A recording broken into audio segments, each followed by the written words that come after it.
बनवल्या या पंथानं. अहो ना जात ना पात ना धर्म, अशा धर्मभ्रष्ट माणसावर बहिष्कार घातला पाहिजे. अरे अरे अरे काहीच कसं वाटत नाही. निदान मनाची नाही तरी जनाची तरी लाज लज्जा. आता ही गोष्ट आम्ही व्यंकटरावाच्या कानावर घालूया. चला आणि यांना वाईट टाकण्याची तजवीज करूया. चला. तुम्ही खरोखरच खूप दयाळू आहात. रडू नकोस बा, रडू नकोस. सावित्री, मी खरोखरच सांगतो, ज्या भूमीवर अशा असहाय्य बालकांची अश्रू सांडतात त्या भूमीला कधीही परमेश्वराचा आशीर्वाद प्राप्त होणार नाही.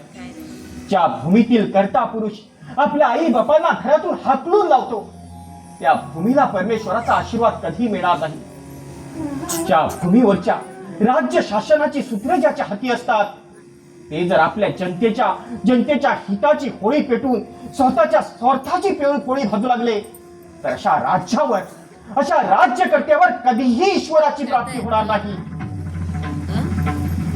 पांडुरंग स्वरूपी माझ्या आई बापा, आज आपली आई कधी जमीन दुष्काळानं निष्प्राण झाली आहे, पीडित झाली आहे. पांडुरंगाच्या कृपेनं ज्याच्या घरात अधिक धान्य असेल त्यांना माझी हात जोडून कळकळीची एकच विनंती आहे, तुम्ही जेव्हा जेवायला बसाल तेव्हा ज्याच्या ताटात अन्नाचा एकही घास नसेल त्याची थोडी तरी आठवण काढा. कारण भुकेलेल्याचं अश्र ज्यांना दिसतं त्यांना आशीर्वाद परमेश्वराचा सदैव असतो. पांडुरंगाच्या चरणी भेदभाव नाही, पांडुरंगाच्या चरणी सगळे सारखेच असतात.